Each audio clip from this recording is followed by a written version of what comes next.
The wine stain on the marble floor was a dark, mocking eye staring back at me. I scrubbed at it with raw, cracked hands, the cold seeping through the thin fabric of my dress and into my bones. This was my life. This stain, this floor, this constant, hollow ache in my stomach that had become my most faithful companion. The silver collar around my neck, always warm, always heavy, was a chain I felt in my soul, not just on my skin. 5 years. 5 years of shadows and silence and stolen crusts of bread. My name is Alara, but no one calls me that anymore. Here I am girl. Here I am maid. Here I am nothing. The scent of her perfume announced her arrival before her voice did. Lilies and cold stone. Still working on that, little mouse? How inept must you be? Luna Celine stood in the doorway, a vision of cruel perfection. Moon-pale hair, eyes like chips of frost, a smile that never touched them. She was everything a Luna should be, beautiful, poised, merciless. The banquet begins soon. The Alpha King is finalizing the Northern Alliance tonight. I want you in the kitchens. You will not serve the hall. You will not be seen. You will stay in the shadows where you belong. If any of our noble guests catch a glimpse of you, if you spoil this night for me—" She let the threat hang, her gaze dropping to my collar. It pulsed, a sudden sharp heat that made me gasp, a warning, a promise of pain. I bowed my head, the submission automatic. Yes, my Luna. She left, her silence more terrible than her words. The banquet, a celebration of power and unity. I would hear the music, a faint, taunting melody through the stone walls. I would smell the food, roasted meats, herbs, sweet pastries, a torture designed for my empty belly. It had been 3 days since my last meal, a punishment for a broken vase, for existing. As I slipped through the bustling corridors toward the kitchens, a giant of a man passed, surrounded by advisors. King Kalen, the Alpha King. His presence was like a thunderstorm contained in human form, tall, with hair as dark as a raven's wing, and a gaze that seemed to see through stone. Our eyes never met. They never did. I was a ghost in his castle, and he was the sun, distant, blazing, untouchable. The kitchens were a realm of controlled chaos. Steam, shouts, the sizzle of fat on fire. Cook Bronwyn, a woman with a face like worn leather and eyes that sometimes held a flicker of something like pity, thrust a stack of empty platters at me. Scour these and stay out of the way. I worked. I moved like the ghost I was between the hot kitchen and the cold scullery. Through the serving door, I saw glimpses of the grand hall. Laughter, music, Celine on Kalen's arm, radiant, the perfect Luna. My hands shook as I carried a tray of discarded bones, my vision blurred at the edges. The hunger was no longer a gnawing thing. It was a sharp, dizzying void. Midnight came and went. The feast wound down. The other servants began the cleanup, but I was shooed away. We'll handle the silver, girl. You'll drop it. The dismissal was a gift. I should have gone to my pallet. I should have tried to sleep. But the smell of the leftover food waiting to be cleared was a siren's call. My body moved on its own, driven by a need deeper than fear. The pantry was a cavern of shadows and scents. In the dark, I found them. The ends of loaves, hard but edible. Scraps of meat from the carving station, congealed but full of flavor. A wedge of cheese, forgotten on a shelf. I huddled in the darkest corner, behind a sack of grain, and I ate. I ate like the starving creature I was, tears of shame and relief mixing with the food. This was my truth, hiding, stealing, surviving.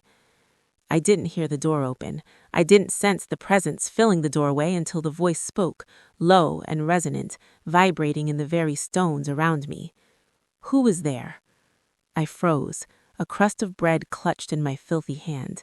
Slowly, dread turning my blood to ice, I turned. Alpha King Kalen stood framed in the dim light from the corridor. He was not in his formal robes now, but in a simple tunic, as if he too had sought a moment of escape. His powerful form blocked the exit. His eyes, a molten gold even in the gloom, locked on mine. Terror seized me. I scrambled back, the food scattering. "Forgive me, Your Majesty. I was hungry, please." But he wasn't looking at the stolen scraps. His gaze was fixed on my face, then dropped to the silver collar at my neck. His expression, first stern and questioning, shifted. Confusion, then a dawning, terrible recognition.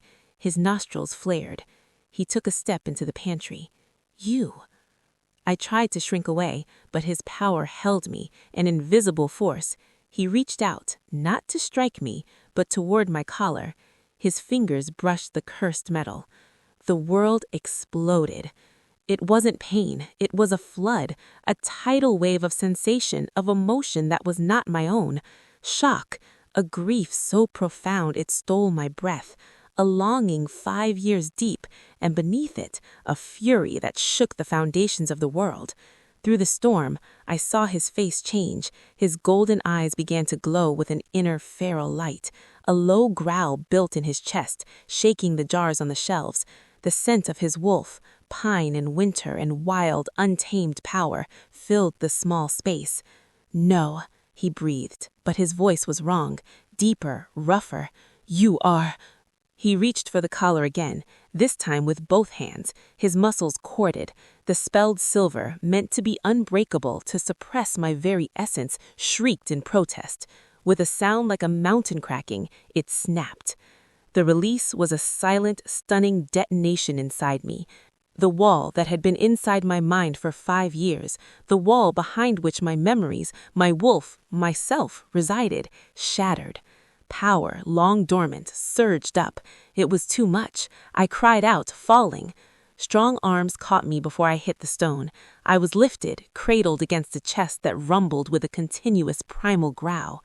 The scent of him surrounded me, and something in my shattered soul recognized it, not as a king, as something else, something fundamental. Mine. The word was a guttural snarl, barely human. You are mine. Then he threw back his head and roared. The sound was not human. It was the cry of an alpha wolf who has found what was stolen. It was rage and possession, and a promise of violence that echoed through every corridor, every hall, every chamber of the castle. The very stones trembled. Footsteps pounded in the corridors outside, shouts of alarm, but in the pantry, in the arms of a king gone feral, my consciousness faded. The last thing I knew was the absence of the collar's weight and the terrifying, exhilarating certainty that nothing would ever be the same. I woke to softness, not the scratchy wool of my pallet, but linen and down. Fireplate danced on a ceiling I did not recognize. I was in a bed large enough for 5 of me. Panic flared, and my hands flew to my neck. The collar was gone. Only smooth, unmarked skin met my fingertips. A sob caught in my throat. Gone. The constant weight, the dull heat, the symbol of my captivity, gone. You are safe. The voice was calm, authoritative, but not the Alpha King's. A man stood by the fireplace, older, with graying hair at his temples and the keen eyes of a warrior. He wore the insignia of the Beta. I am Theron, Beta to Alpha King Kalen. You are in the king's private chambers. Do you remember what happened? The pantry, the king, the roar, the flood of foreign emotion. He went feral because of me. A movement in the deepest shadows of the room. 2 golden points of light appeared low to the ground.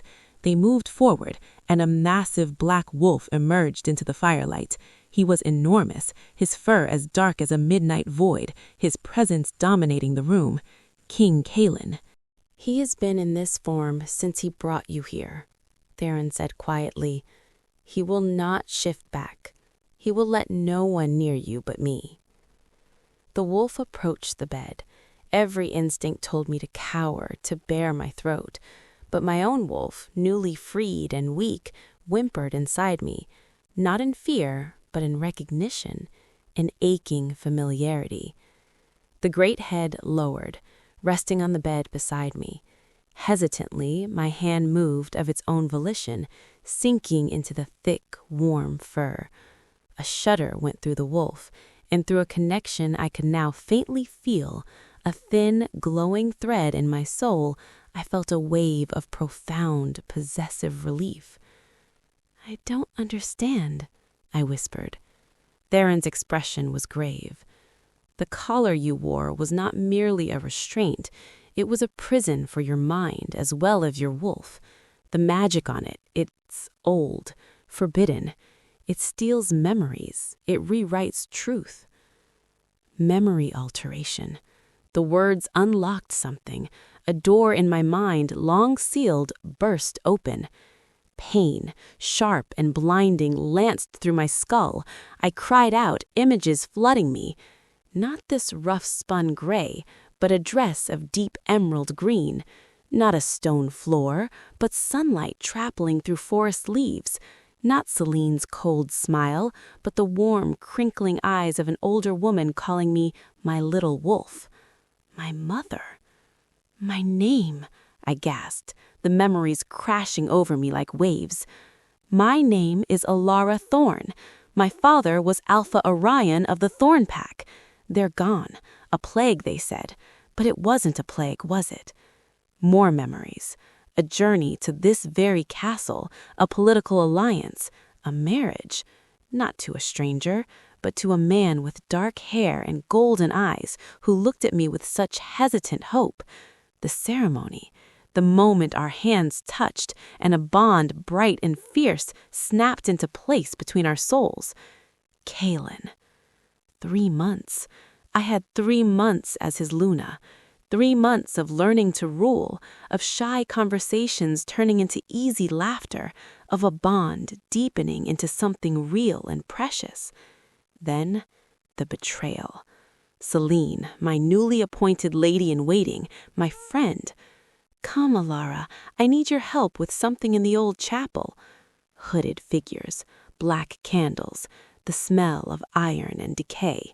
Celine's face, illuminated by unnatural light, cold and triumphant.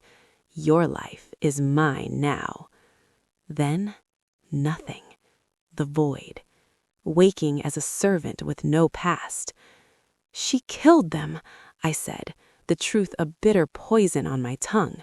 She killed my pack, my parents, to sever all ties, to ensure no one would come looking for me. Then she stole my face, my life, my mate.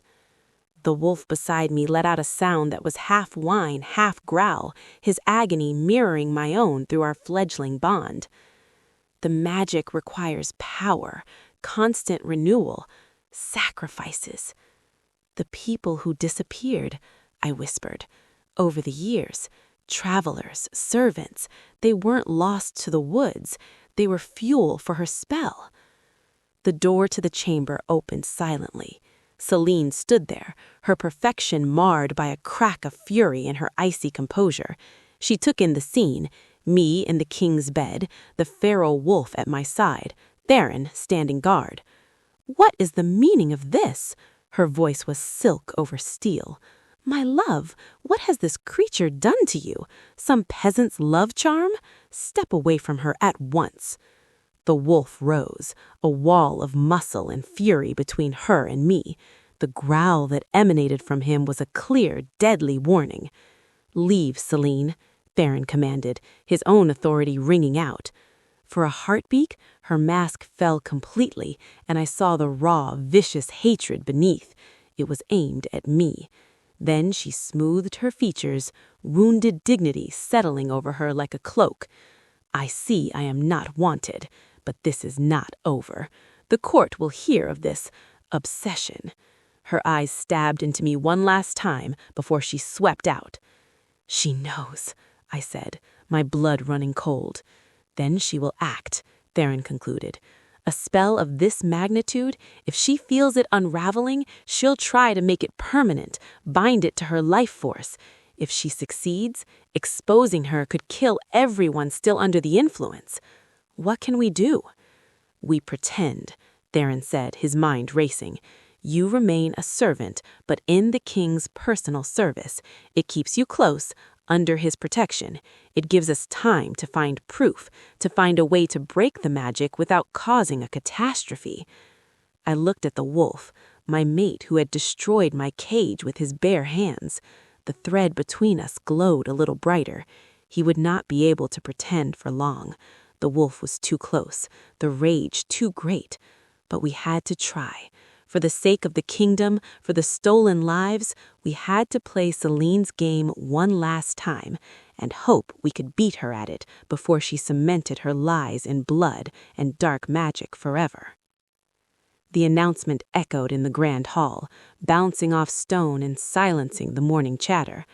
I stood 3 paces behind King Kalen's chair, head bowed, wearing the same gray dress, but everything was different. The air crackled with tension. "The servant Alara is Gnarl in my personal service," Kalen declared, his voice allowing no argument. "She will attend my chambers and my person." The reaction was a ripple of shock. Nobles exchanged glances. Celine, seated at the high table, went so still she might have been carved from ice. Only the white-knuckled grip on her goblet betrayed her composure. "My love, is that wise? She is untrained. I have far more suitable attendants." "The decision is made." Kalen didn't raise his voice, but the alpha command in it rolled through the hall like thunder. Every wolf felt it, a pressure to submit. Celine flinched as if struck, her composure fracturing for a single glorious second. The message was sent, the first move in our dangerous game. My days became a careful dance. I cleaned Kalen's chambers, served his meals, shadowed his steps, always silent, always invisible. But now my eyes were open. Now I listened. I learned which nobles avoided Celine's gaze. Old Lord Corvin, who had been a friend to my father, would turn away when she passed, a frown of deep confusion on his face. I saw the way some of the older guards, men who had served since before the plague, looked at me when they thought I wasn't looking, their expressions troubled. I reported everything to Theron during our brief hidden meetings. In a dusty old library, he spread out maps and lists. "The disappearances," he said, pointing to dates marked in red. "They follow a pattern, like clockwork, every 6 months, always around the solstices and equinoxes, when magical energy is highest." "She's renewing the spell," I concluded, my stomach twisting. "Those people, their lives are the cost of her deception." "We need more than patterns and suspicions," Theron sighed. "We need physical proof, a witness, something that cannot be explained away by her magic." Proof felt impossible. Celine was careful. She was beloved or feared by the court. I was a nobody with a wild story. The danger came from an unexpected direction. A visiting alpha, a brutish man named Goran from the Iron Fang pack, cornered me in a deserted corridor as I returned from airing Kalen's robes. He was huge, smelling of stale mead and aggression. "The king's new pet," he sneered, blocking my path. "Let's see what's so special." His hand shot out, grabbing my arm, his fingers biting deep. He yanked me closer, his nose scrunching as he scented my throat, near where the collar had been. His eyes narrowed. "You smell wrong, girl. Not like kitchen slops. You smell like rain on pine, like a forest, like nobility." Terror iced my veins. "Please, Alpha, let me go." "What game is being played here?" he muttered, his grip tightening. He never got an answer. One moment he was leering over me, the next he was airborne, hurled against the wall by a blur of black and fury. Kalen stood between us, having moved with preternatural speed. He hadn't shifted, but his wolf was in his eyes, glowing with deadly intent. "You," Kalen growled, the word vibrating with power. "You dare lay hands on what is mine?" Goran, for all his bulk, cowered. The alpha power crashing over him was immense. He slid to the floor, baring his throat in instinctive submission. "My apologies, Alpha King. I meant no disrespect." "You are leaving. Today." Kalen's command brooked no argument. He didn't wait for a response, turning to me. His hand, which had just thrown a full-grown alpha, came to rest gently on my shoulder. "Are you hurt?" I shook my head, speechless. Through our bond, I felt his rage, a volcano barely contained, but under it, a terrifying fear. Fear for me. The incident was a spark in dry tinder. Gossip flew. The Alpha King defending a lowly servant with feral intensity? It fed right into Celine's narrative that I had bewitched him.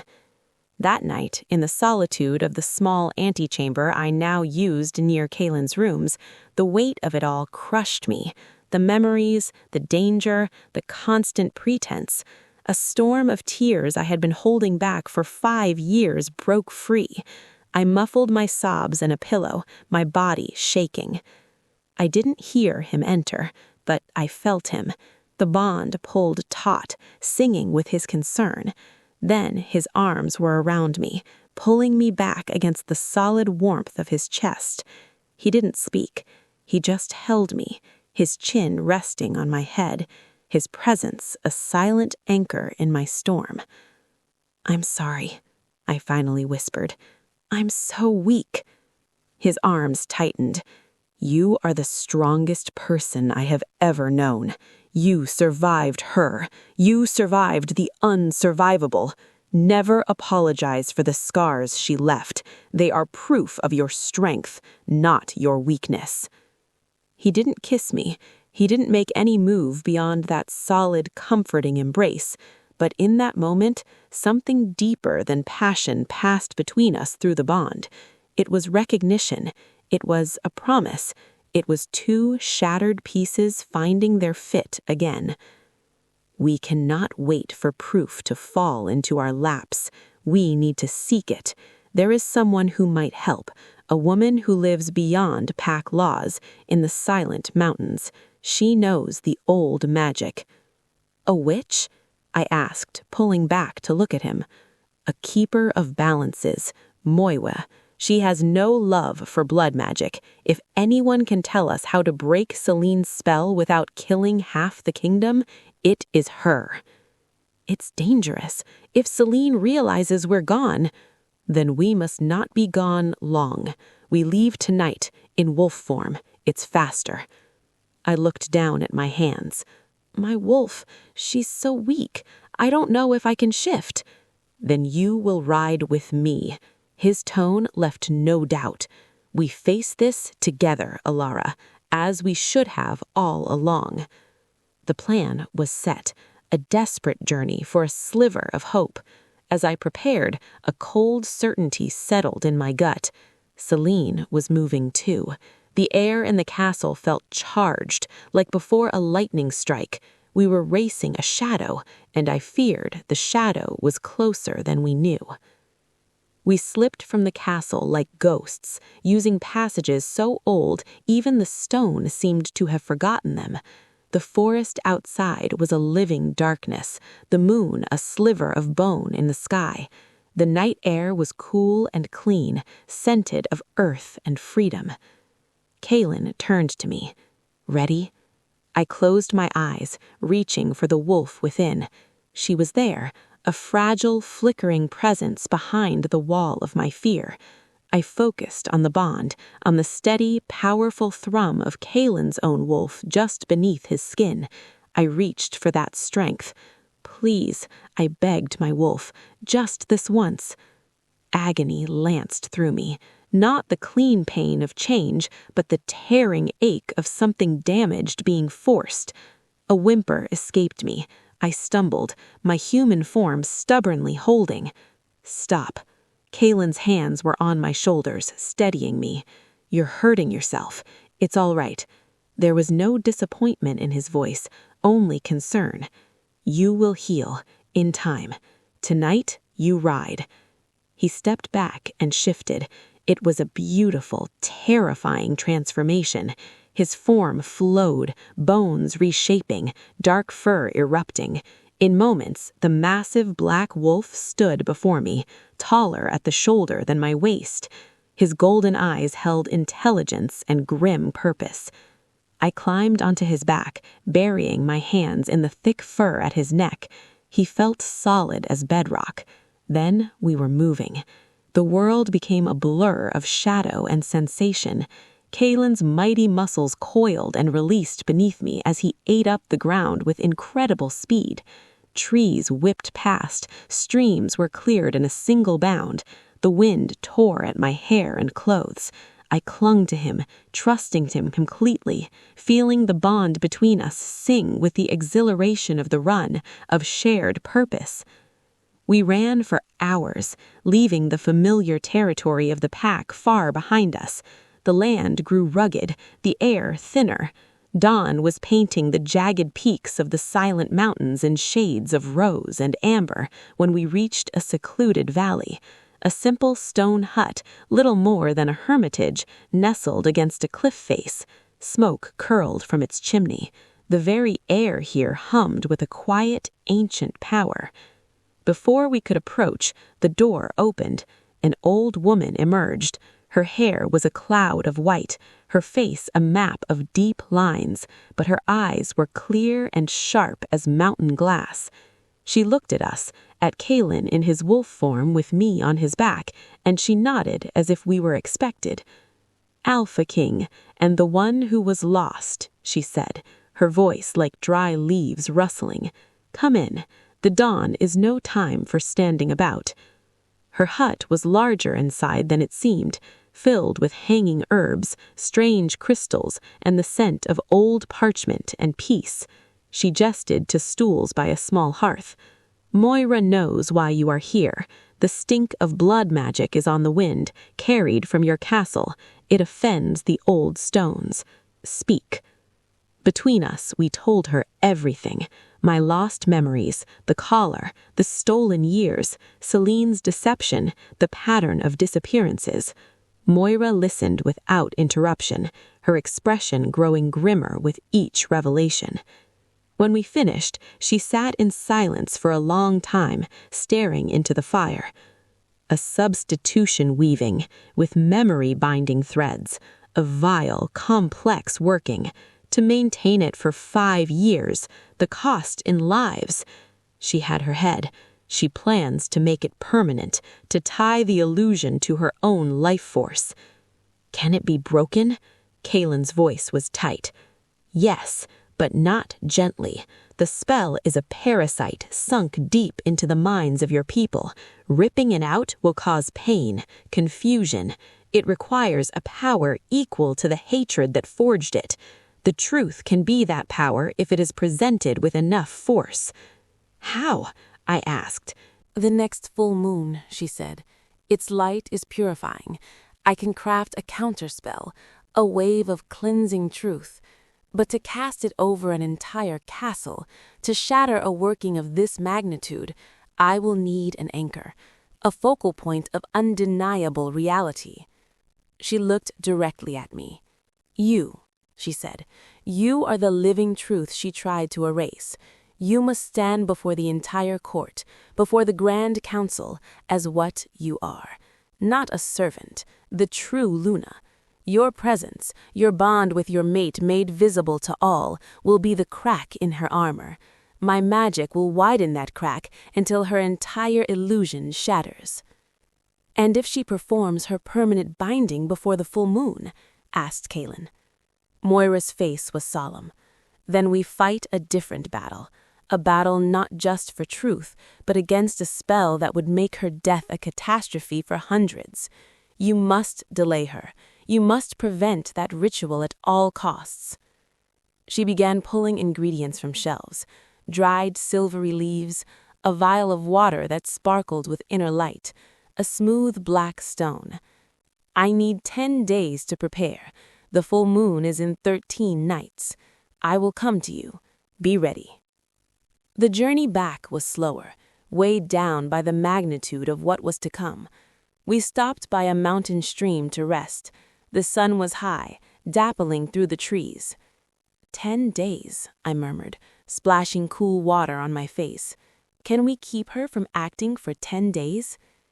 "We have to," Kalen said, his jaw set. He sat beside me, his presence a comfort. "Tell me about them, your parents." The question surprised me, but the memories came easily now, no longer shrouded in pain. My mother loved to garden. She could make anything grow. Her laughter sounded like bells. My father, he was strong, but he had the kindest eyes. He taught me to track, to listen to the forest. He said a good alpha leads with the heart, not just the fist. They raised a remarkable daughter, Kaylin said softly. I wish I could have known them. I wish I could remember those 3 months with you as you do. The sadness in his voice was a physical ache in my own chest.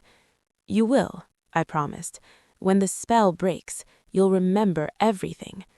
He took my hand, his thumb stroking over my knuckles. A simple touch, but it sent a current through the bond. I don't need the memories to know what I feel now, he said, his golden eyes holding mine. This bond between us, it survived 5 years of darkness meant to destroy it. That tells me everything I need to know about what we are. We sat there, hands linked, not as king and a reclaimed Luna, but as 2 souls who had found each other in the wreckage. The path ahead was shrouded in danger, but in that quiet moment by the stream, with his hand in mine, I felt a seed of hope take root. We had a plan, we had an ally, and we had each other. Now, we had to survive the 10 days until the full moon. The atmosphere in the castle upon our return was a pot about to boil over. Word of Goran's expulsion had spread. Whispers followed me everywhere. The servant who had enchanted the king. Celine's narrative was taking hold, fertilized by fear and misunderstanding. To counter it, Kaylin called an emergency session of the Grand Council. Alphas from every major pack began to arrive, their retinues filling the courtyards. Among them, I sensed wolves whose loyalty Celine had cultivated. Alpha Warlin of the Mistwood, with his calculating eyes.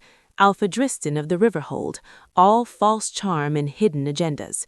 They were wolves who benefited from the current order, who saw Celine as a powerful ally. Celine herself moves through the gatherings with renewed grace, the perfect hostess. But her eyes, when they fell on me, were shards of ice. She was weaving her own web, preparing for the full moon just as we were. Theron intercepted a message, a coded note passed from Celine to one of her maids. It spoke of final preparations and the sanctum being readied. The sanctum, the old, disused chapel in the West Wing where she had first performed the ritual on me. She was moving her timeline up. We have to disrupt her preparations, Theron urged during a frantic meeting in the armory. If she completes the permanent binding before Moira arrives. We need a distraction, Kaylin said, his mind working. A public event she cannot avoid, something that requires all her attention. The council welcoming feast, I suggested quietly. It's in 2 nights. It's mandatory for the Luna. You could announce something, a new treaty, a major decision, something that would require her to be engaged, to play her part perfectly for hours. Kaylin nodded. Slowly. It could work. It would buy us a night. But we also need to get into the sanctum, to see what she's doing, to find proof. That's too dangerous, Theron argued. If you're caught. I'll do it. The words were out of my mouth before I thought. Both men stared at me. She expects you, Kaylin. She expects guards. She doesn't expect the invisible maid. I know every hidden passage, every servant's route in this castle. I can get in and out unseen. Absolutely not. Kaylin's refusal was immediate. His fear for me flashed hot through the bond. It is the only way, I insisted, meeting his gaze. You have to trust me. You have to let me fight for us, for our truth. I am not made of glass. The silence stretched. Theron looked between us, wisely saying nothing. Finally, Kaylin let out a long breath. If you sense any danger, any at all, you leave. Promise me. I promise. The plan was set. The feast would be Kaylin's distraction. My foray into the sanctum would happen during the height of the festivities, when Celine and most of the castle were occupied. The night of the feast arrived. The great hall blazed with light and noise. I moved through it in my gray dress, playing my part, but my heart was a frantic drum in my chest. Kaylin, at the high table, announced a sweeping review of all northern border treaties. a complex, time-consuming process that immediately sparked debate among the alphas. Celine was forced to lean in, to offer opinions, to play the engaged Luna for hours. It was my signal. I slipped away, into the labyrinth of service corridors behind the kitchens. I knew the route to the West Wing's abandoned sections by heart. It was where I'd often been sent to clean rooms no one used. The air grew colder, the torchlight dimmer. The silence here was thick and oppressive. The door to the old chapel was made of heavy oak, banded with iron. It was slightly ajar. A sliver of flickering, unnatural light spilled out. My breath hitched. I could smell it now. Old blood, incense, and that same metallic tang of dark magic that had haunted my nightmares. Pressing my eye to the crack, I looked inside. The sight froze the blood in my veins. The chapel had been transformed. Black candles, dozens of them, burned with green-tinged flames, casting dancing, monstrous shadows. Symbols were painted on the stone floor in what I desperately hoped was only paint. At the center of the design stood an altar, and on it lay objects that made my soul recoil. A lock of pale hair, mine from 5 years ago, a circlet of twisted silver, and a dagger with a blade that seemed to drink the light. But worse were the cages along the far wall. 3 of them, and inside I saw faces I recognized. Brenna, a young scullery maid who'd always been kind to me. Old Eric, a guardsman who'd once sneaked me an apple. And Lord Corvin's eldest son, Finn, who had visited the court. Their eyes were wide with terror, their mouths gagged. Sacrifices for the permanent binding. She wasn't just planning it, she was ready. Tonight. Horror threatened to overwhelm me. I had to get back. I had to warn Kaylin. I took a step back and my foot brushed against a loose stone. The sound was tiny, but in the dead silence it was like a thunderclap. The shadows near the altar coalesced. A figure stepped forward. Not Celine, but one of her hooded accomplices, a blood mage. His head snapped toward the door. "Who's there?" I ran. I flew through the dark corridors, my soft shoes making no sound, my heart hammering against my ribs. I heard footsteps behind me, swift and purposeful. He was faster. I ducked into a narrow alcove, pressing myself into the shadows, holding my breath. The mage paused at the junction, his head turning. He sniffed the air. I prayed my scent, still muted by years of suppression, would be lost in the dust and mildew. After an eternity, he moved on, continuing down the main passage. I waited until the sound of his steps faded completely. Then I ran again, taking a longer, more circuitous route back to the inhabited parts of the castle. I burst into the bustling kitchen, blending into the stream of servants carrying trays, my panic masked by the general chaos. I found Theron first, pulling him into a storage closet. "The sanctum," I gasped. "She has them. 3 of them, in cages. The ritual, it's ready. I think she means to do it tonight, after the feast." Farron's face went pale. "Moon above, we have to get them out." The mage saw me, or he sensed me. He knows someone was there. We've lost the elements of surprise. Farron's mind raced. Then we create a new one, a bigger one. Go to Kaylin, tell him. I'll muster a squad of our most loyal guards. We'll raid the sanctum now, during the feast. Celine won't be there to protect it. We free the prisoners, seize the evidence. It was reckless. It could expose everything prematurely, but we were out of time. The lives in those cages depended on us. I found Kaylin as he was momentarily isolated from the crowd, speaking with an elderly alpha. I caught his eye, and the terror on my face must have been plain. He excused himself immediately, drawing me into a curtained balcony. "She has prisoners in the sanctum, ready for tonight," I whispered urgently. "Theron is gathering guards to raid it now." His expression darkened, fury and resolve hardening his features. Then the distraction becomes the main event. He gripped my shoulders. "Stay in the hall. Be visible. Alibi yourself with the crowd. I will deal with this." Kaelin, be careful, there's a mage. I know. His eyes glowed faintly. Tonight, the storm breaks, one way or another. He strode back into the hall, raising his voice. My fellow alphas, forgive the interruption. A minor security matter requires my attention. Please, enjoy the feast. Luna Selene will attend you. He left, a king walking with the purpose of a general going to war. Selene, from across the room, watched him go, her smile not slipping, but her eyes narrowing in suspicion. She didn't know what was happening, but she knew something was wrong. The feast continued, but the air had changed. I stood at the edge of the room, my entire being focused on the bond, feeling Kaelin's distance, his focus, his rising anger. Then I felt it, a spike of alarm, followed by the clash of steel and a burst of violent magic that vibrated through the castle's very bones, faint but unmistakable to my heightened senses. A guard hurried into the hall, whispering into the ear of Alpha Vorlin. The Alpha's face went rigid. He looked straight at Selene. The game was up. The battle for the sanctum had begun, and in the grand hall, surrounded by oblivious nobles, the second front of the war was about to open, with me standing alone in the eye of the coming hurricane. Celine's mask finally completely shattered. The beautiful face twisted into something ugly and furious. "You fool," she hissed at Kaelin. "You have no idea what you're ruining. I know you murdered 23 innocent people to fuel a spell." Kaelin's voice boomed, echoing in the hall. "I know you used blood magic to steal a life that was not yours. I know you murdered an entire pack, the Thorn Pack, to cover your tracks.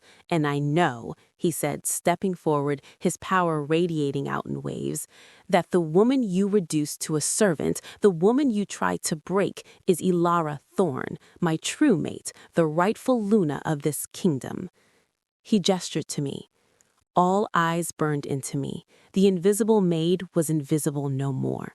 I felt the weight of their stares, their confusion, their dawning horror. I straightened my spine, lifting my chin, meeting their gazes one by one.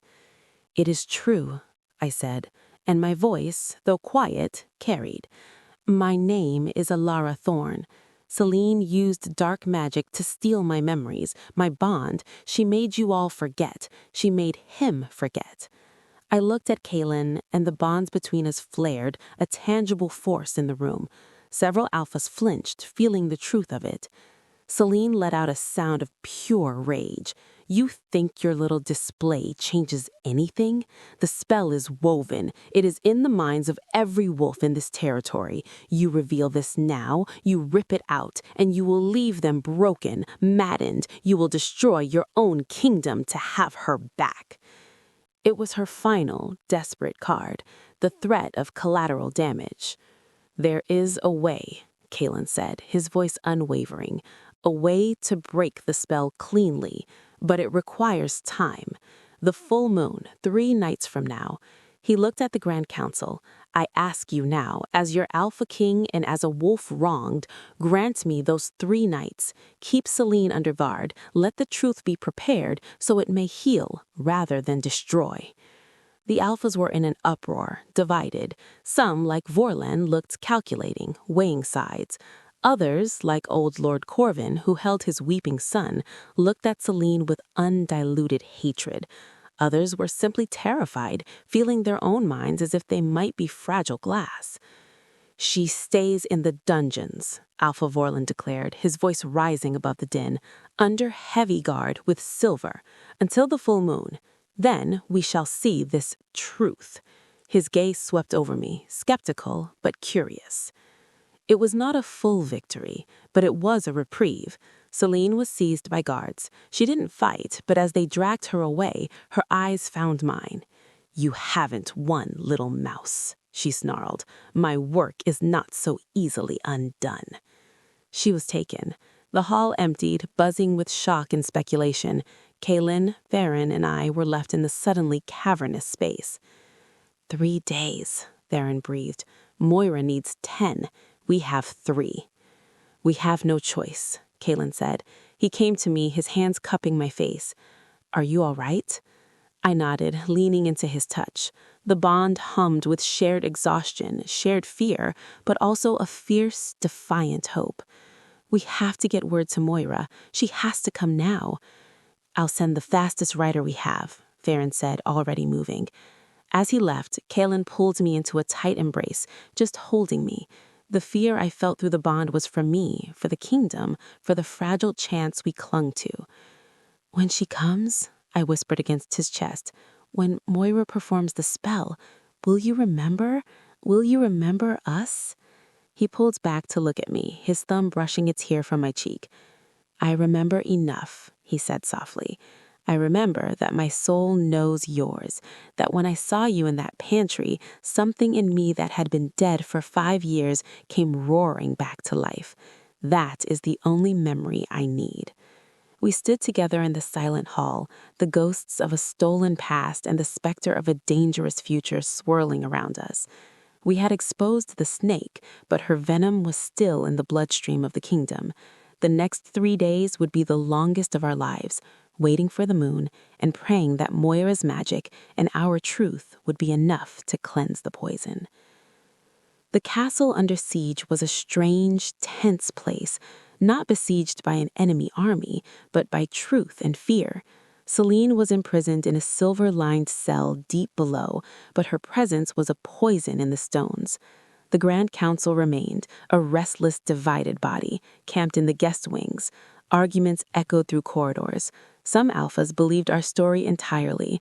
Others thought it a political coup. Most were trapped in the confusion of having 2 conflicting sets of memories, the false ones of Selena's Luna and the new shocking narrative of betrayal.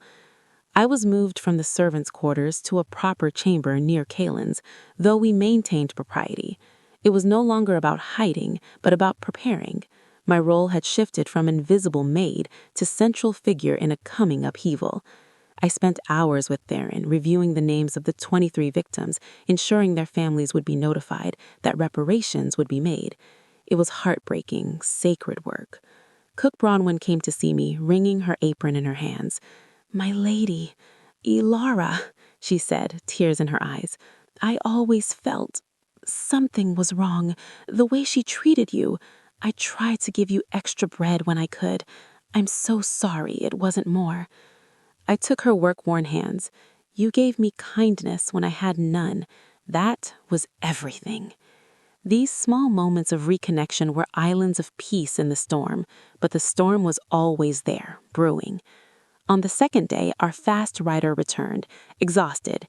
"The woman, Moira, she is coming. She said to prepare the courtyard. She will be here by moonrise." One more night. We had held Celine's allies at bay.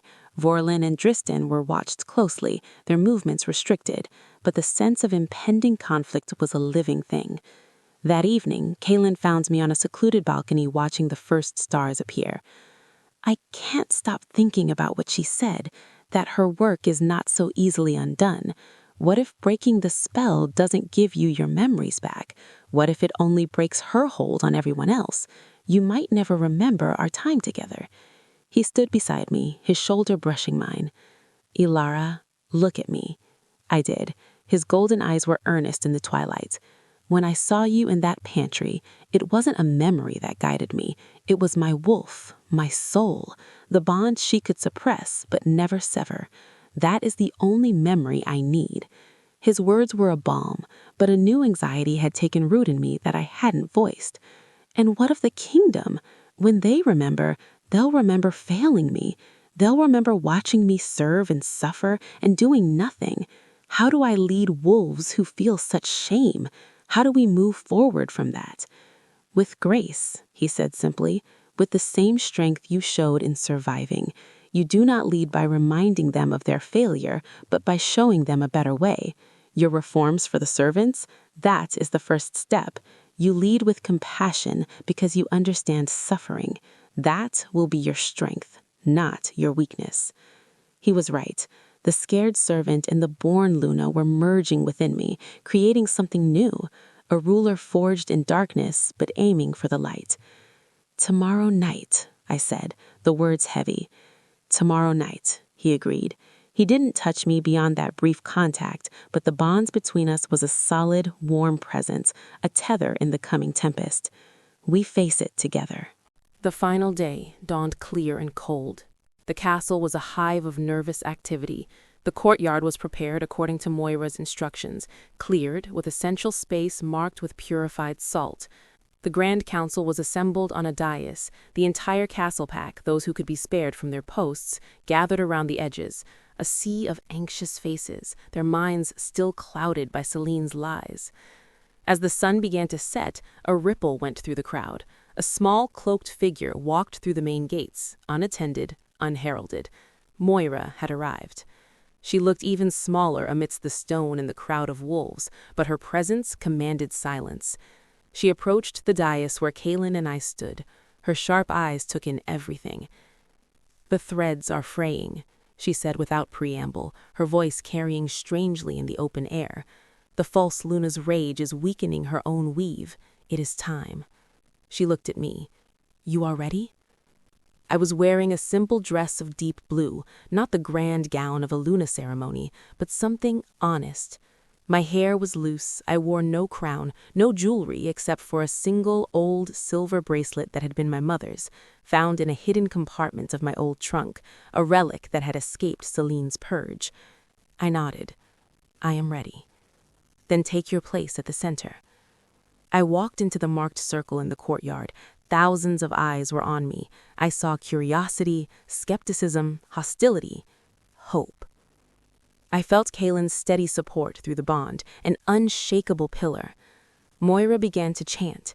It was not the guttural language of blood magic, but something older, cleaner, like wind through high peaks and water over stones. She sprinkled the sparkling water from her vial around the circle. She placed the silvery leaves at the cardinal points. The air began to change. A pressure built, not oppressive, but expectant. The first sliver of the full moon showed over the eastern battlements.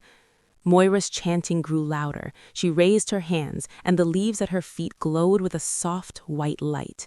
The light traveled along the lines of salt until the entire circle around me was illuminated. "Now, Alpha King," Moira called. "The anchor needs the bond. Make it visible to all." Kaelin stepped down from the dais, his gaze locked on mine. In his eyes I saw love, determination, and a plea. "Trust me." He shifted, not fully, but partially. His features became more lupine, his canines lengthening. It was a display of power, of his wolf's acceptance. Then, with a tenderness that belied his fearsome appearance, he stepped into the circle, took my hand, and lifted it. With a swift, deliberate motion, he bit down on the fleshy part of my palm, just below the thumb. It was not the claiming bite of the mating bond, which is on the neck. This was different. An alpha's mark of protection, of belonging to the pack, of being under his direct shield. It was a bond of a different kind, one every wolf in the courtyard could recognize and understand implicitly. The pain was sharp, brief, and then a warmth spread from the mark, mingling with the glow of the circle. As our blood mingled there, drop falling onto the purified salt, the bond between us exploded outward. It was a wave of pure, unfiltered truth. Our connection, our recognition, our shared pain and hope became a tangible force that radiated from the circle. It hit the assembled wolves like a physical thing. And then Moira, with a final shouted syllable, slammed her hands together. The wave of truth became a shock wave. A collective gasp, then a cry of agony rose from the crowd. Wolves fell to their knees, clutching their heads. The mental walls Celine had built, the false memories, shattered under the combined assault of ancient cleansing magic and the raw reality of the true mate bond. I stood in the center, holding Kaelin's hand, the mark on my palm burning, as around us an entire kingdom remembered. And from the dungeon far below, even through stone and earth, we heard a single, enraged, and utterly defeated scream. The silence after the scream was more profound than any noise. It was the silence of a breath held too long, of a world waiting to see if it would break. Then the sounds began. Sobs, whispers, cries of denial and horror. Wolves looked at each other, at their hands, at the castle around them, seeing it all with new, horrified eyes. The great veil had been lifted. An old guardsman near the front fell to his knees, not in submission, but in grief.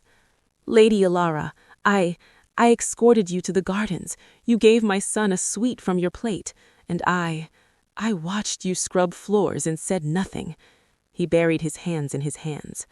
A noblewoman gasped, her hand flying to her mouth as she looked at me, truly saw me for the first time in 5 years. "The wedding, the blue flowers in your hair. I was there. Oh, moon, forgive me. I was there." The courtyard became a sea of dawning, painful comprehension. The false memories of Celine as Luna, of me as a nameless servant, were gone, evaporated like mist in sunlight. In their place were the true memories, sharp and clear, and devastating. They remembered me. They remembered the theft. They remembered their own unwitting complicity. The weight of their collective shame and grief was a pressure in the air. I felt it, a palpable wave of anguish. Kaelin's hand tightened around mine, his partially shifted form a protective bulwark beside me. "People of the Greystone Kingdom," Kaelin's voice rang out, amplified by his power and the strange acoustics of the charged air. He had shifted back to fully human, but his authority was absolute. He stepped slightly forward, drawing every eye. "The past 5 years are a wound on our pack, but tonight is not for drowning in guilt. Tonight is for justice, and for a new beginning." He turned his gaze to the dungeon entrance. "Bring forth the prisoner."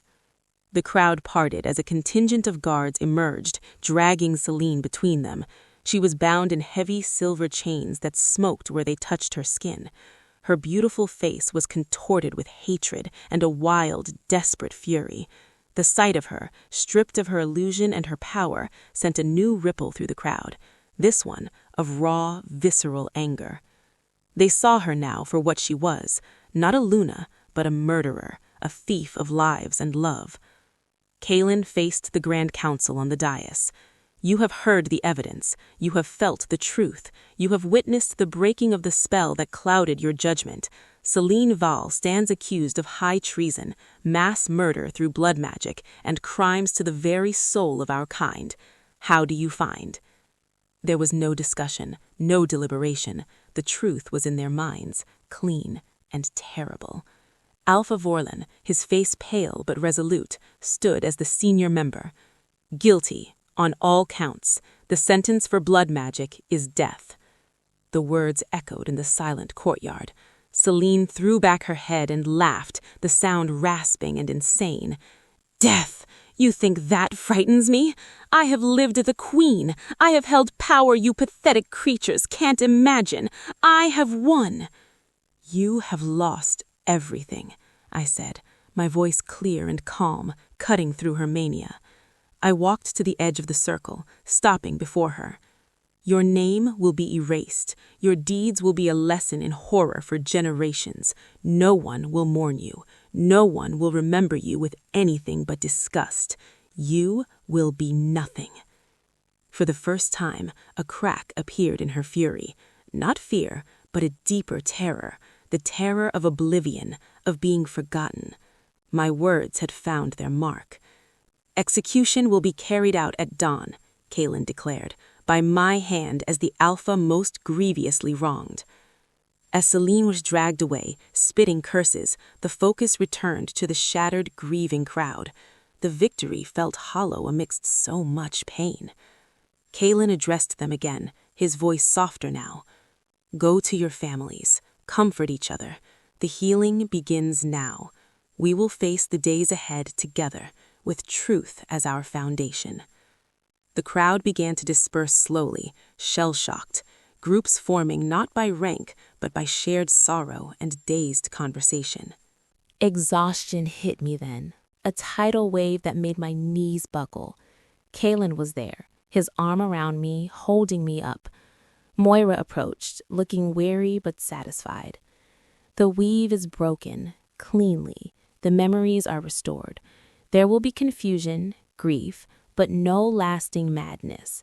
The kingdom is itself again." "We owe you a debt we can never repay," Kaylin said to her. Moira waved a dismissive hand. "I did not do it for you. I did it for the balance. Such magic is a stain on the world. It is now cleansed."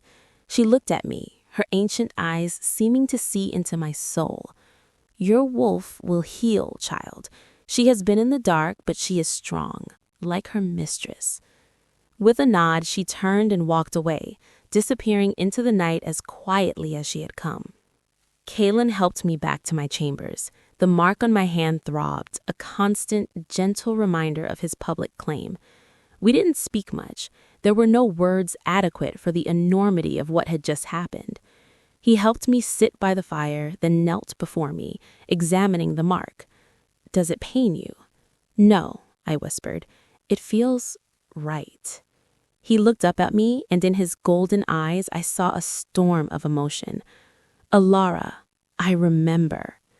2 words, so simple. They stole the air from my lungs.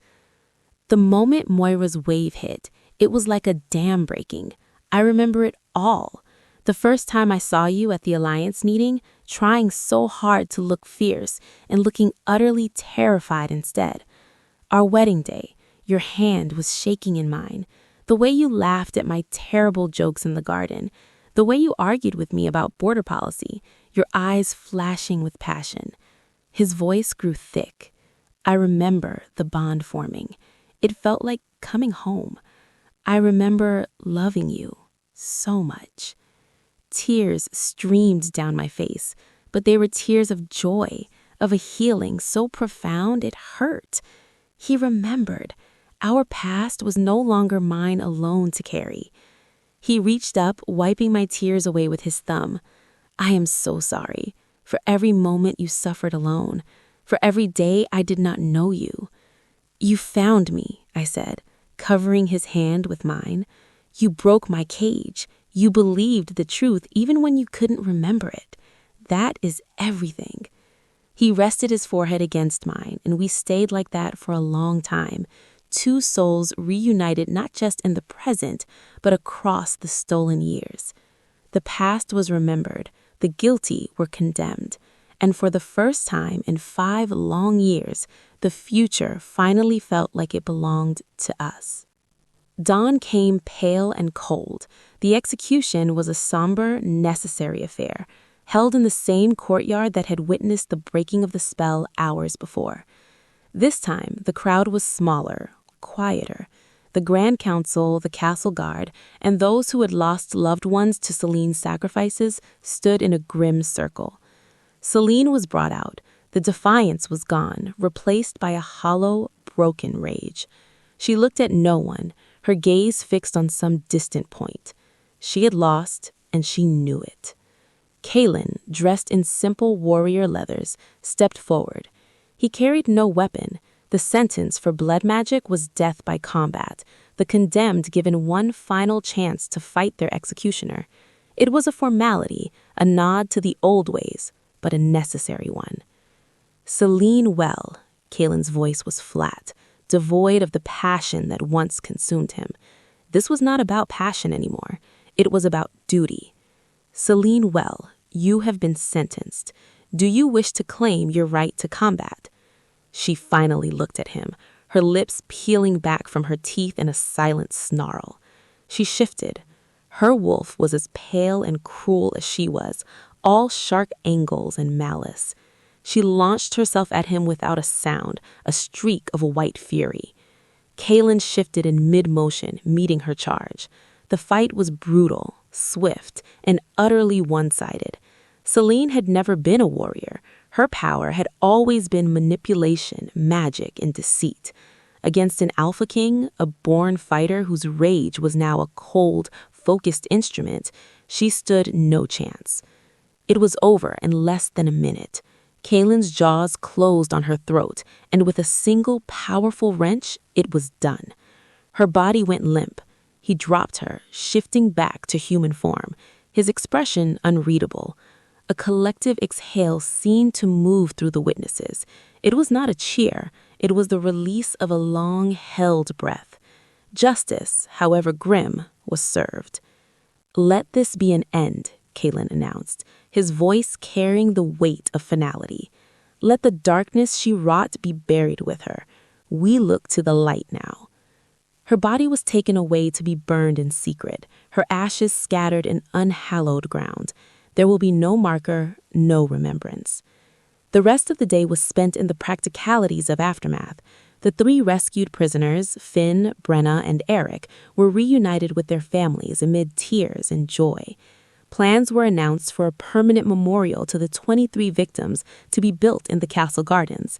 Kaelin and I met with the families of the lost, offering condolences and promises of support. It was harrowing, but it was the beginning of healing. In the council chamber, the mood was more pragmatic. The territories of Celine's allied alphas, Vorlin and Dristan, were formally stripped from them. They were not executed, as their crimes were of complicity and opportunism, not blood magic. They were exiled, their packs placed under the stewardship of loyal betas until new alphas could be chosen. The kingdom's borders needed to be secured, alliances reaffirmed under the new, honest regime. Through it all, Kaelin and I worked side by side. His memories were fully integrated now, and with them came a depth to our partnership that had been missing. He would seek my opinion, not as a formality, but with genuine respect. I found my voice, offering insights born of my unique, terrible perspective on justice, on compassion, on the needs of those who had no voice. That evening, as we reviewed the final edicts of the day in his study, he looked at me across the desk. "You are a natural at this," he said, a note of awe in his voice. "I had a good teacher," I said, "and a very thorough, if cruel, education in the workings of this castle from the ground up." He smiled, a true, warm smile that reached his eyes. It was a sight I was still getting used to, him smiling at me with all his memories behind it. "We will make a good team." I replied, "We already are." A comfortable silence fell, broken only by the crackle of the fire. The mark on my hand, his protective bite, gave a faint, pleasant throb. "There is the matter of a coronation," he said after a while. "Yours. The kingdom needs to see their true Luna crowned, properly, in the light of day." The thought sent a flutter of nervousness through me. Must it be a huge spectacle? "It must be undeniable," he said gently. "A celebration of truth and a seal on our new beginning, but we can do it our way." Our way. I liked the sound of that. Later, in my own chamber as I prepared for sleep, a soft knock came at the connecting door to Kaelin's rooms. He stood there, looking uncharacteristically hesitant. "I know it is not proper," he began, "but the bond, it's quiet when you are too far from me. I thought perhaps I could just sit here for a while you sleep, to keep the nightmares away." My heart swelled. After everything, it was the simple, profound need for connection that guided him. I stepped back, inviting him in. He didn't approach the bed. He simply took the large armchair by the fireplace. "Thank you," I whispered. "Always," he replied. I lay down, and as I drifted to sleep, watched over by the silhouette of my king, my mate, in the firelight, I felt a peace I had not known since childhood. The war was over. The long night had ended. Tomorrow, we would start building the dawn. The week following the execution was a whirlwind of restoration. The castle itself seemed to breathe easier. The oppressive atmosphere lifted. Servants walked with their heads higher. Guards met my gaze and offered respectful nods instead of looking through me. The truth was a painful medicine, but it was working. My coronation was set for a week hence. Instead of a grand, overwhelming state event, Kaelin and I planned something different. It would be held in the main courtyard, open to every member of the castle pack and nearby villages. It would be a ceremony of unity, not just pageantry. In the meantime, I began my work in earnest. My first official act was to formalize the servant reforms I had discussed with Kaelin. A charter of rights was drafted, guaranteeing fair food, rest, and protection from abuse for all castle staff. A council of servants was formed, with Brenna, the rescued scullery maid, as one of its first members, to bring concerns directly to me. Old Lord Corvin, grateful for his son's life, became an unexpected ally. He used his influence among the older nobility to support the changes, framing them not as a loss of privilege, but as a strengthening of the pack's foundation. A chain is only as strong as its weakest link, he said in council, to the agreement of many. My wolf was healing too. With the collar gone and the bond thriving, I practiced shifting in a secluded, walled garden. It was still difficult, painful. My wolf form was small, her fur dull, her steps uncertain. She felt like a fawn taking its first steps. But she was mine, and each time I managed the shift, I felt a little stronger, a little more whole.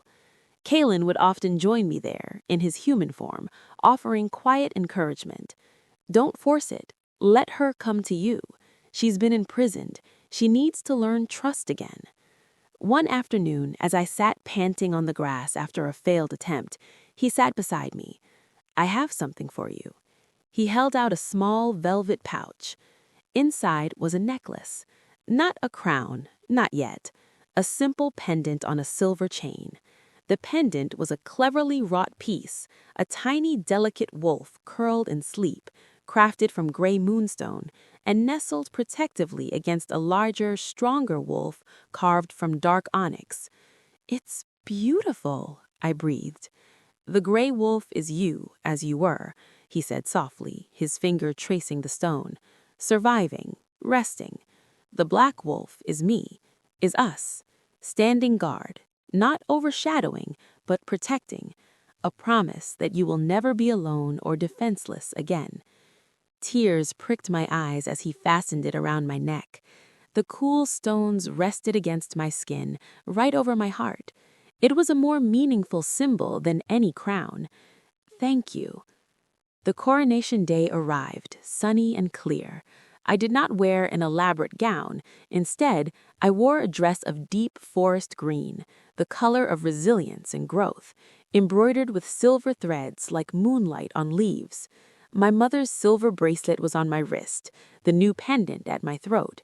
My hair was braided simply, crowned with a circlet of fresh winter ivy and white berries, a crown of life that persists even in the cold, not one of cold metal. The courtyard was packed, not just with nobles, but with cooks, guards, stable hands, farmers from the surrounding lands. They stood together, a living tapestry of the kingdom. The ceremony was presided over by the eldest living shifter in the kingdom, a wizened, respected elder from a neighboring pack. He spoke not of power and conquest, but of service, truth, and the strength found in pack unity. Then it was Kalen's turn. He stood before me, his love and pride shining in his eyes for all to see. In his hands was not a heavy gold crown, but a lighter, elegant circlet, silver and platinum, set with a single clear moonstone at its center. Ilara Torn, his voice carried to the farthest corners of the yard. You came to this pack as a promise of alliance. You were stolen from us by treachery. You returned to us through unimaginable strength. You have seen this kingdom from its highest towers and its lowest floors. You understand its heart in a way no one else can. Do you vow to lead with that understanding, to serve its people with compassion, to guard its truths with courage, and to stand by its alpha as his equal in all things? My voice was clear and steady. I so vow. He placed the circlet on my head. It was not heavy.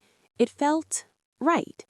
As it settled, a cheer began, not a roaring martial shout, but a rising wave of genuine acceptance and hope. It started with the servants at the back, swept through the guards, and was taken up by the nobles. It was the sound of a pack accepting its true Luna. Kalen took my hand, the one bearing his protective mark, and lifted it. My people, I give you your Luna, Ilara. The cheer redoubled.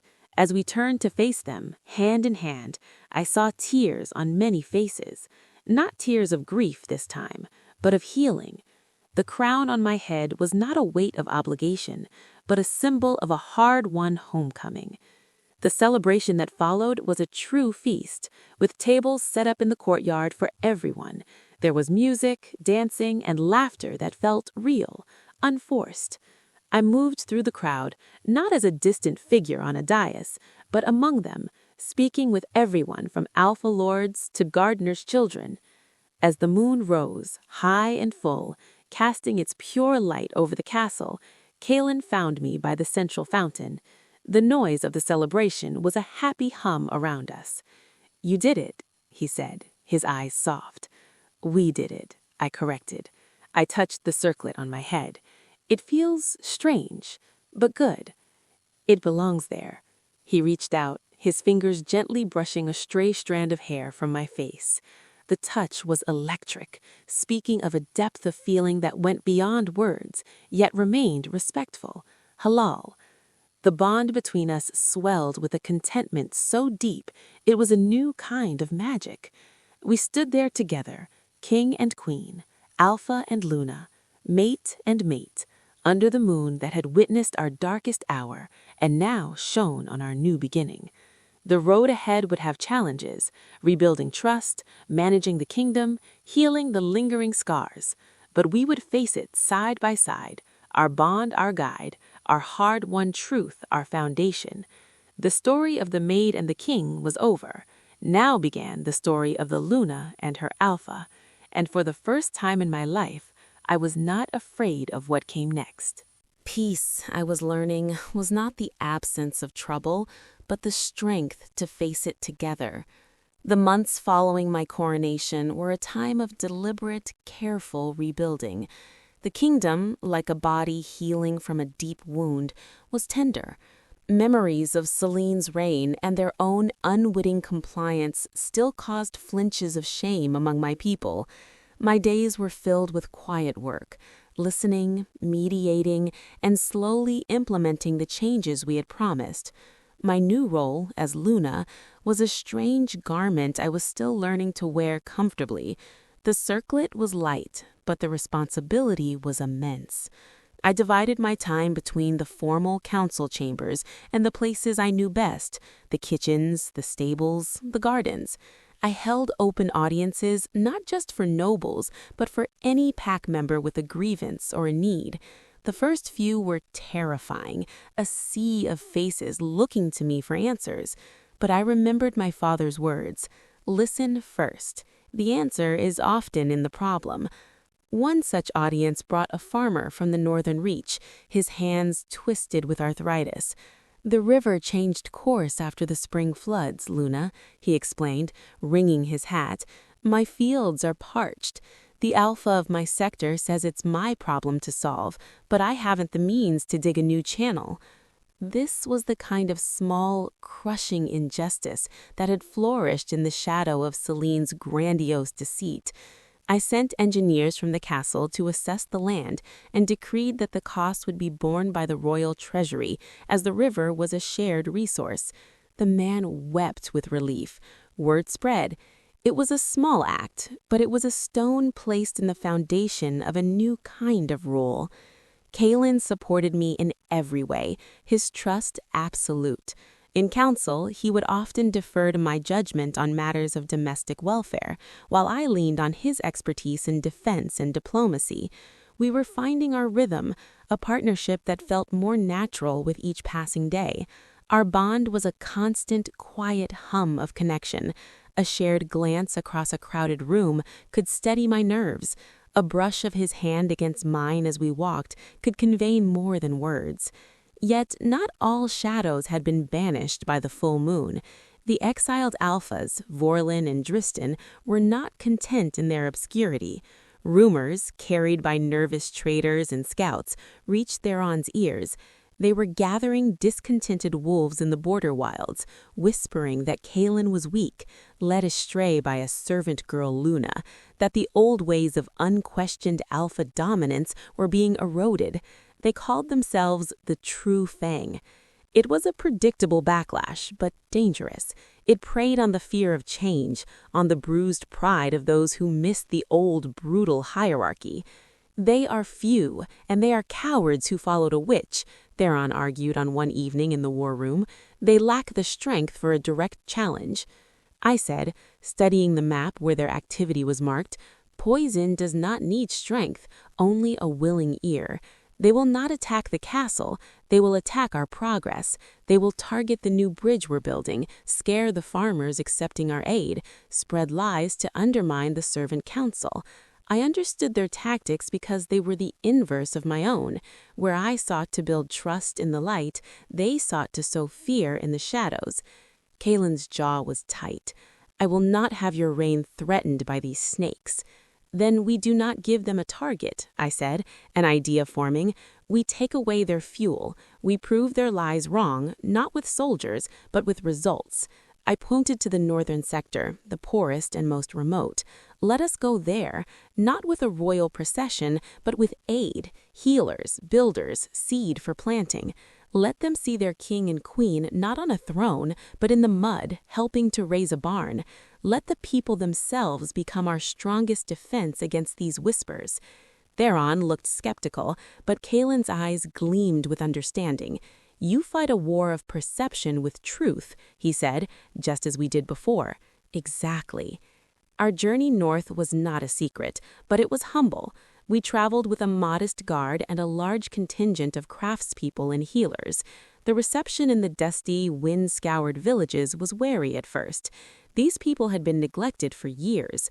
But wariness turned to astonishment as Kalen worked alongside carpenters, his alpha strength driving posts into the hard earth, and as I helped distribute medicines and listened to elders tell their stories by the fire. One afternoon, as I was helping to repair a crumbling wall around a village well, a young boy, no more than 6, approached me. He held out a chipped clay cup filled with water. "For you, Luna," he said. "You look thirsty." The simple kindness, from one who had so little, brought a lump to my throat. As I drank, his mother hurried over, her face anxious. "Joran, mind your manners." "The manners are impeccable," I smiled at her, handing the cup back. "Thank you, Joran. This is the best water I've ever tasted."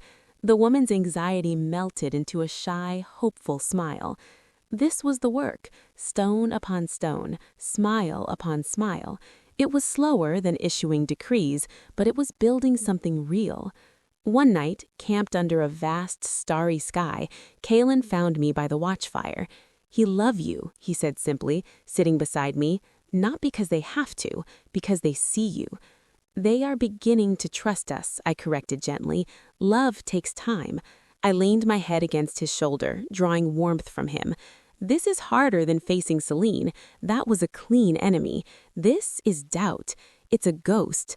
And you are the morning sun," he murmured into my hair. "Ghosts cannot stand the light." A week into our tour, the shadow struck, not at us, but at our purpose. We received a frantic message from a forward scout. A group of True Fang raiders had ambushed a supply wagon headed for a remote hamlet, scattering the drivers and burning the grain. Anger, cold and sharp, rose in me. They were stealing food from the mouths of children to make a point. Kalen immediately wanted to lead a hunt to run them down. "No," I said, my voice harder than I intended. "That is what they want, to draw you away, to make you react like a brute. It reinforces their narrative." I turned to the village elder we were staying with. "Do you have a store of seed, even a little?" The old man nodded, confused. "Enough for our own fields, barely." "Bring it, and gather everyone." In the village square, before the worried faces of the pack, Kalen and I stood with the small sack of precious seed between us. "The cowards in the hills have taken your grain," Kalen announced, his voice ringing with contempt. "They think this will make you afraid, that it will make you turn on each other, or on us." I stepped forward, taking a handful of the seed. A fire can destroy a single harvest, but it cannot burn the knowledge of how to plant. It cannot burn the strength of hands that work together. I poured the seed back into the sack and handed it to the elder. "This is not much, but we will send for more, and until it arrives, no one in this village will go hungry. We will share what we have, from our own plates, because that is what a pack does. We do not prey on each other, we provide." There was a moment of silence, then a low murmur of agreement. The fear in their eyes was replaced by a steely resolve. The attack had not divided them, it had united them. Later, Theron approached me, his expression of one of newfound respect. That was masterful, Luna. You denied their victory and strengthened your position in one move. It was necessary, I said, watching as families began to organize, sharing out their evening meals. The sense of community was palpable. The true Fang's poison was being neutralized by an antidote of shared struggle and mutual care. As we prepared to move to the next village, Kalen took my hand. You were right, as always. He brought my marked palm to his lips, not in a kiss, but in a gesture of profound respect, his lips gently brushing the scarred symbol of his protection. The bond flared with his pride and admiration. My wise Luna. We had faced the first shadow cast on our new beginning, and we had not fought it with claws, but with unity. The path was still long, but we were walking it the right way, together. 2 years. 2 years since the pantry, the broken collar, the roar that shattered a lie. The castle of Greystone was no longer just a fortress of stone. It was a home. The air was light, filled with honest work and genuine laughter. The memorial garden for the 23 was now a place of quiet beauty and remembrance. Ivy climbing over the stone etched with their names, visited often by pack members who left wildflowers or said a prayer. My wolf, once a trembling, half-starved creature, was now strong. I could shift with ease, running alongside Kalen through the forests in the moonlight. My coat was a sleek, silvery gray, a reflection of the moonstone I wore. Our runs were our sanctuary, a time of pure, wordless connection, the bond singing between us as we moved as one through the shadowed trees. Our partnership had deepened into the bedrock of the kingdom. The True Fang rebellion had sputtered and died, starved of support as the reforms took root and prosperity spread. The servant charter was now the law of the land, copied by other forward-thinking alphas in neighboring packs. The council of voices from all levels of pack life was my proudest achievement, a forum where a blacksmith's concern about ore quality was given the same thoughtful hearing as a noble's petition. Yet the greatest change, the most profound joy, was one we had kept close to our hearts for months. It fluttered now, a secret symphony beneath my own heartbeat. I placed a hand on the gentle, firm curve of my abdomen. Life. New life. Twins, the healers had confirmed, a son and a daughter, strong and healthy. We had decided to tell the kingdom today. The setting was the same courtyard where I had been crowned, now decorated not with formal banners, but with garlands of autumn leaves and late-blooming flowers. The entire pack was gathered, not out of obligation, but in celebration of the Harvest Moon Festival, a time to give thanks for the year's blessings. There was music and dancing, tables groaning with food produced by our thriving lands. Kalen and I moved among our people, my hand often resting on his arm, his presence a constant, warm anchor. The protective mark on my palm was a familiar, comforting presence. As the moon rose, full and golden, Kalen helped me onto the central dais. The crowd quieted, their faces turned to us, lit by moonlight and torchlight, filled with affection. My people, Kalen began, his voice rich with emotion. 2 years ago, we stood in this place broken, shrouded in a lie. You placed your trust in truth and in a new beginning. You have worked alongside us to build a kingdom, not of fear, but of fellowship. For that, we are eternally grateful. He looked at me, his love so open and fierce that it made my heart ache.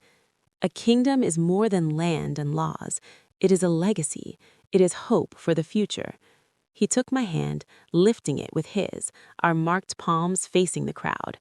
And so it fills our hearts with unspeakable joy to share with you the promise of that future. He paused, letting the anticipation build.